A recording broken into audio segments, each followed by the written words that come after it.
Hey there, I'm Jeff Morneau, an advisor with TCG, which is a financial planning partner with First Mark Credit Union. As a former educator, I wanted to make some videos of topics that I wish I was aware of when I was a teacher.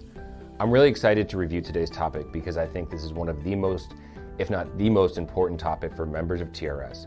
And I say that only because I've seen so many examples firsthand of people making a misstep when it comes to pulling their funds from TRS in ways that have significant consequences to their retirement. So before we dive into the options for pulling your funds from TRS, let's cover a few basics. There is a cash value associated with your TRS benefit, and it can be found very easily on your My TRS portal. Now, where did this cash value come from? The cash value only constitutes your non-elective contributions to TRS plus a 2% annual return for the time value of money. You may think, well, the state is also sending money on my behalf, right, to TRS. Is that added to my cash value like you may see in a 401k with a vested employer match? The answer is no, and this is very important, as we'll see in a minute. So when you log into My TRS and see your cash value, you might get immediately excited and want to access those funds. It's important to remember that in no way can you access those funds while you're still contributing to TRS regardless of the school. So this video is really for those who are separated from service or are considering separating from service from a TRS covered position. So if you find yourself leaving teaching or a job that pays into TRS, what are your options for that cash value? Well, I would recommend the first step is to see if you are vested. To be vested, you only need 5 years of service contributing to TRS.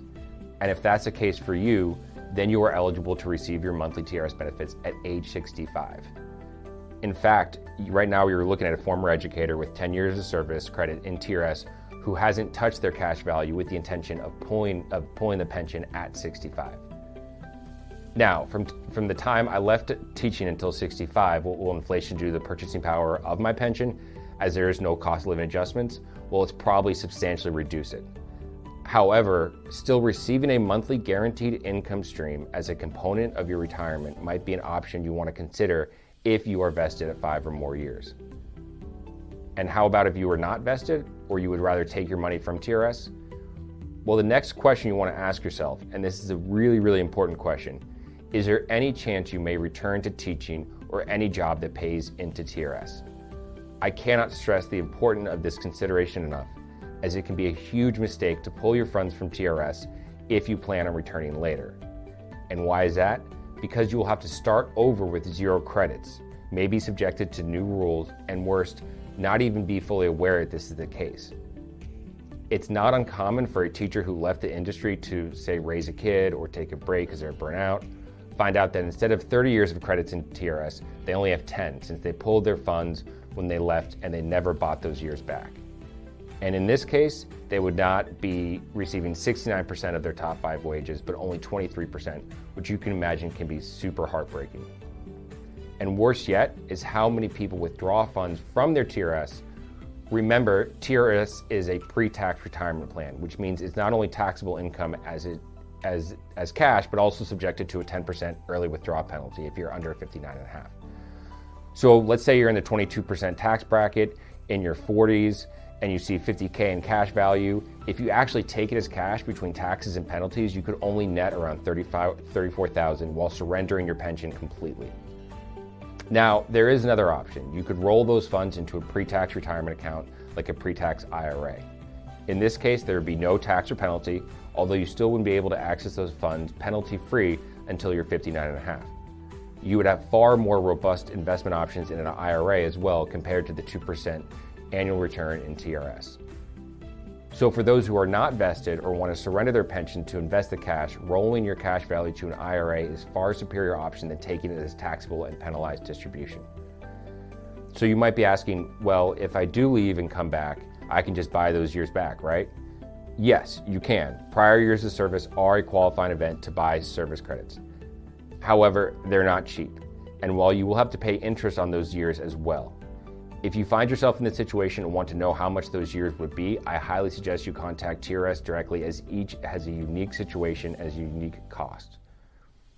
And one additional wrinkle I'd like to highlight, and bear with me as I know it can be a little confusing, is the taxation associated with buying those credits back. Remember that your contributions to TRS are on a pre-tax basis, which is why the monthly benefit is taxable income on the way out. In an ideal situation, you would buy those pre-tax credits with pre-tax dollars by rolling them over from a pre-tax retirement account like an IRA, which we mentioned earlier. However, for those who don't have a pre-tax retirement account, presumably because they took their original cash value as a taxable distribution, well, they would have to buy those pre-tax dollars credits with dollars that have already been taxed and sitting in their checking or savings account. So in this case, you're buying a pre-tax benefit with post-tax dollars that would then be taxable again in the form of a monthly benefit, so you're getting hit with tax twice.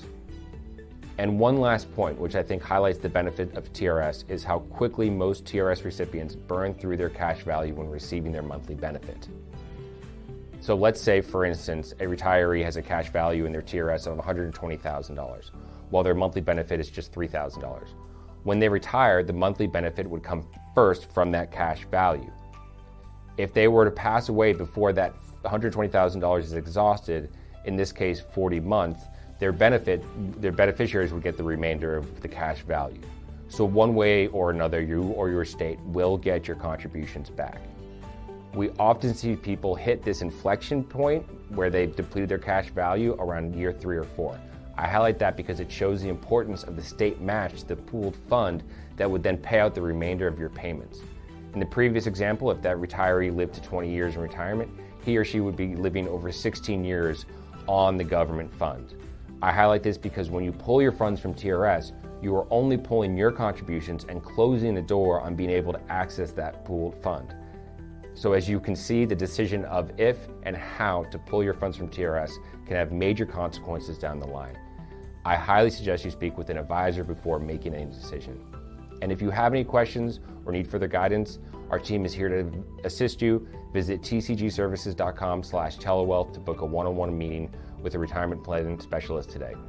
Thank you so much for listening, and I hope you enjoy the content.